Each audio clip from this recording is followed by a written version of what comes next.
Hao Ni Bis. L'émission précédente avait tenté d'aborder un sujet très large et complexe en n'en abordant que la surface, suggérant que l'ouverture de la Chine à l'extérieur et l'infiltration des méthodes de production occidentales avaient, dans le cadre de l'animation, causé une crise d'identité au point qu'ils finissaient par se prendre pour des Indiens. C'était Lotus Lantern, ou Baolian Deng, sorti en 1995, qui représentait un point de fracture dans le monde de l'animation chinoise. Or, savez-vous qu'il existe un jumeau maléfique à Lotus Lantern, un film qui, en lieu et place de raconter un conte chinois par le biais de formes et de méthodes occidentales, serait au contraire un film racontant un conte occidental en se servant de formes et de méthodes chinoises? Probablement que non. C'est un film très méconnu sur lequel il n'existe presque aucune information, du moins en alphabet romain. Encore une fois, écran baveux, oui, on est toujours vivant, s'aventure dans le monde du non francophone, et aujourd'hui, c'est encore plus inédit. Oui, il n'y a aucun sous-titre, ni français, ni anglais, même pas espagnol et allemand ou espéranto. C'est un film dont tout le monde se fout, même le Guatemala. En fait, peut-être que les Chinois eux-mêmes s'en foutent, mais pas écran baveux. Et oui, l'absence d'informations signifie que cette fois, on pourra dire toutes les conneries qu'on veut, personne n'y trouvera rien à y redire. Et oui, à quoi vous attendiez-vous? Vous êtes sur YouTube.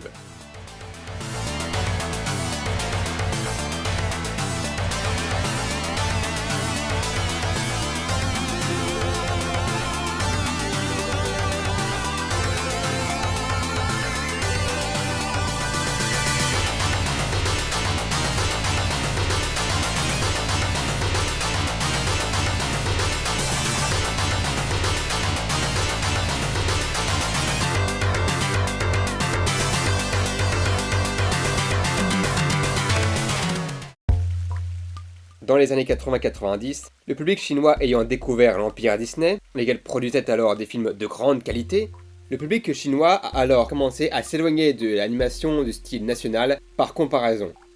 Il faut dire que leurs films étaient lents et épurés, et pour d'aucuns ça signifiait se faire chier.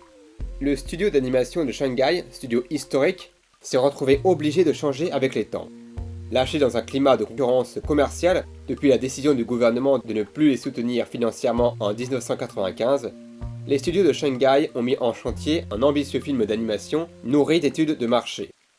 Lotus Lantern était la démonstration d'un cinéma d'animation chinois prêt à s'aliéner pour espérer émuler un succès commercial, en rendant le conte qu'il adapte fade, brouillé, éloigné de ses intentions originales, sans pour autant savoir le remplacer par quelque chose de tangible. Comme attaqué par une soudaine crise d'identité dans une société en pleine transformation. Peut-être. On peut avoir l'avis d'un sociologue cynophile. Mais ils ont tous l'obsolescence programmée. Le résultat s'est révélé bancal, mais apparemment le succès fut satisfaisant sur le sol. Aujourd'hui, la gestion autour des modifications de leur compte est légèrement meilleure. Il y a un embryon d'idées conceptuelles dans la façon de transformer leur folklore qui amène à voir dans Lotus Lantern une expérimentation ratée. Le problème reste avant tout l'écriture, qui ne semble jamais maîtrisée. Ça et leur incapacité à mettre en avant un style véritablement endémique à leur pays. Ça reste des films qui essaient de copier ce qui a du succès à l'étranger, qu'ils agrémentent de signes très chinois, dans l'espoir d'affirmer qu'il s'agit bien d'un produit de leur culture, au moins dans la forme, plus que dans le fond. En même temps que fut mis en chantier Lotus Lantern, fut produit un film tout à fait particulier au sein de la production chinoise, dénommé Bai Zi Kong, Ziqingwa Wangzi. Le titre est trouvable sous le nom de Snow White and the Prince Frog, mais pour des raisons pratiques le reste de l'émission dénommera ce film Blanche-Neige et le Prince Grenouille, à défaut d'une traduction officielle. Tout est dans le titre, Blanche-Neige et le Prince Grenouille, ce n'est donc que l'adaptation de Blanche-Neige, mélangée au conte du Prince Grenouille. Le film semble peu renseigné, on n'a guère que son année de sortie, 1996, et non pas sa date exacte. Cependant, certains commentaires affirment l'avoir vu au cinéma, si toutefois le traducteur automatique ne s'est pas gouré. Blanche-Neige et le Prince Grenouille est une coproduction entre les studios Shanghai et la société du producteur allemand Manfred Dorniok. Un personnage qui s'est montré rapidement attiré par la Chine et qui dès lors a tâché d'en importer des films à partir des années 70, bien qu'il ne parvenait pas toujours à trouver des distributeurs sur son territoire natal. Outre ses activités cinématographiques en Allemagne, il a développé une relation privilégiée avec la Chine, pour qui il a coproduit bien des films. Dans le lot, il a établi des relations avec les studios d'animation de Shanghai. On le retrouve alors participant au Livre Céleste, un des grands classiques du studio Shanghai, et par la suite, il leur fera produire quelques adaptations de son pays. D'abord un dessin animé sur le roman de Renard, mais aussi une série de métrages en marionnettes qui adaptent des histoires de Jules Verne, qui sont eux trouvables en allemand plutôt qu'en Chine. Et tous réalisés par Uzao Hong, lequel fera en 2006, et oui tout est lié, le remake suivant à la trace d'une autre adaptation restée incomplète de La Lanterne au Lotus, Saving Mother, film en réalité connu sous le nom de L'Enfant prodige des monts Huashan, prouvant que contrairement à ce qu'on pensait, La Guerre des Dieux n'est pas la première incursion du conte sur le sol français.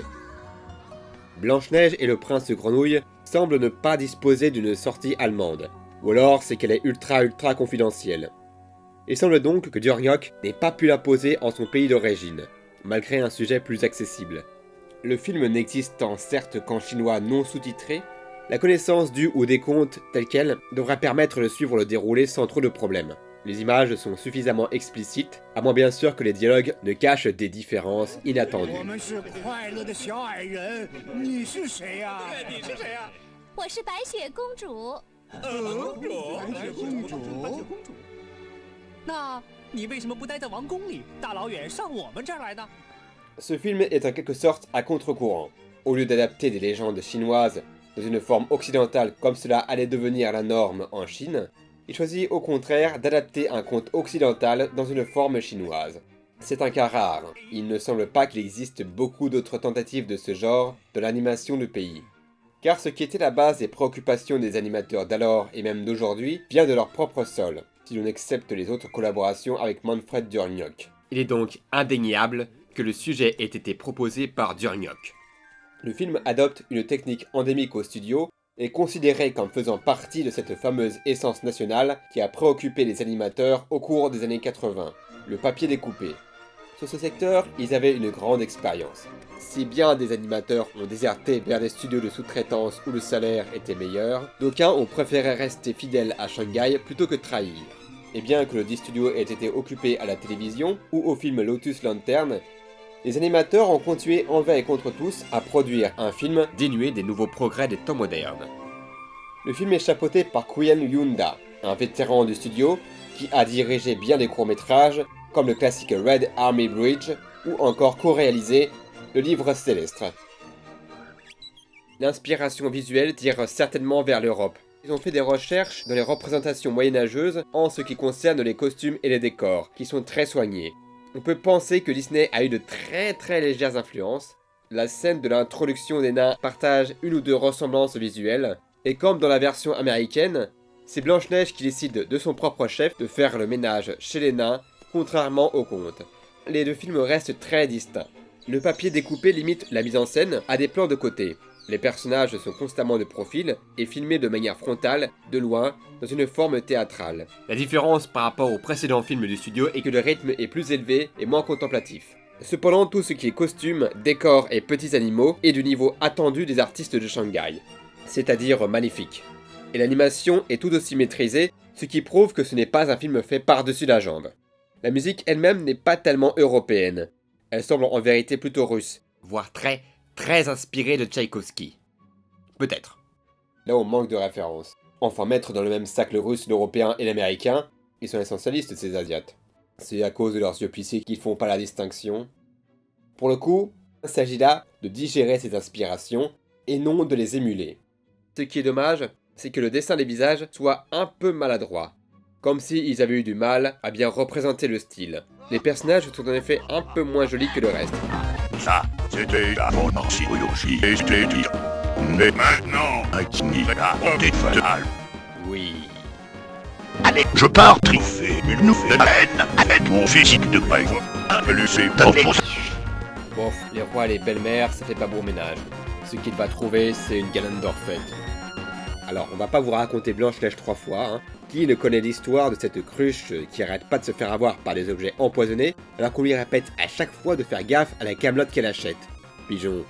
Vous le savez déjà, le conte, récupéré par les frères Grimm, parle de vanité. D'une belle-mère obsédée d'être Miss Miroir à la place de sa belle-fille, tant et si bien qu'elle est prête à s'enlaidir en se déguisant en marchande pour offrir de belles parures empoisonnées à Blanche-Neige afin de la rendre aussi belle que morte. Malgré une disposition à reprendre les éléments les plus importants du conte, on constate que l'adaptation n'est pas tout à fait au diapason avec l'histoire originale. D'ailleurs, sans surprise, même Disney a fomenté quelques édulcorations. L'adaptation suit en effet le conte de manière relativement fidèle. De l'enfance et l'arrivée de la belle-mère dans le foyer, les 3 tentatives de celle-ci pour tuer sa pauvre fille, la rencontre avec les 7 nains, il existe également plusieurs ajouts inventés par le scénariste chinois. Entre autres diverses modifications pour allonger le récit, une séquence entière montre Blanche-Neige déboucher la rivière asséchée de ses propres petites mains, d'un sursaut tout à fait rare et exceptionnel de proactivité. Autre ajout d'importance, le bracelet, probablement de jade, objet hérité de la mère qui est aussi un objet protecteur et qui tout au long du récit s'assurera de sa sécurité. C'est donc le bracelet qui fait croire à la reine que sa belle-fille est morte en lieu et place du foie et du cœur d'une biche, ce qui est là c'est moins comestible, et c'est ce bracelet qui extirpe le bout de pomme coincé dans sa gorge en lieu et place du transport de sa tombe de verre par les serviteurs du prince. Certes c'est moins violent, mais impose la mère comme symbole protecteur et intègre au récit cette valeur familiale si chère aux Chinois. Constatez qu'il y a également un objet protecteur de la lanterne au lotus, indiquant que ce concept peut être très présent dans la Chine. Et plus encore, vous l'avez vu sur les images, Blanche-Neige n'accepte pas les cadeaux offerts par sa belle-mère costumée dans cette version. Elle doit donc lui faire porter ses parures de force, ou bien en prétendant lui offrir une chaleur maternelle qui lui manque. La jeune fille n'est donc jamais tentée par la vanité, mais par l'appât d'une mère de substitution. L'objet de la belle-mère est empoisonné, celui de la véritable mère une bénédiction, voyez la chose. À cela s'ajoute l'intégration du prince grenouille, car c'est bien là la particularité de cette adaptation. Vivre avec sa vaniteuse de belle-mère n'étant pas les plus faciles, cette petite grenouille devient son camarade de jeu de circonstance, son fidèle ami et ange gardien, jusqu'à ce qu'à la fin son prince viendra, sauf qu'il est déjà là, les lèvres bien baveuses. Quand on y réfléchit, c'est très triste. De fait, d'aucuns seront bien heureux de constater que maintenant elle ne tombe plus amoureuse du premier crétin venu qui veut faire crac-crac avec son cadavre, puisque celui-ci l'accompagne au cours de toute l'histoire. Remplaçons la nécrophilie par la zoophilie. Alors non, on va pas vous raconter 3 fois l'histoire du prince grenouille non plus. Il serait bien que la vidéo reste courte, cette fois. L'un se mélange bien à l'autre, même si le film ne retient pas le dégoût de la princesse pour l'animal, ce qui faisait logiquement partie du récit de base. De même, ils se servent de la conclusion la plus connue du conte, où c'est un baiser qui libère l'animal du sort, alors que l'autre version le montre se faire jeter contre un mur. Un prince de l'urticaire. Pas le meilleur parti. Si seulement cette vieille marchande pouvait lui vendre un augment.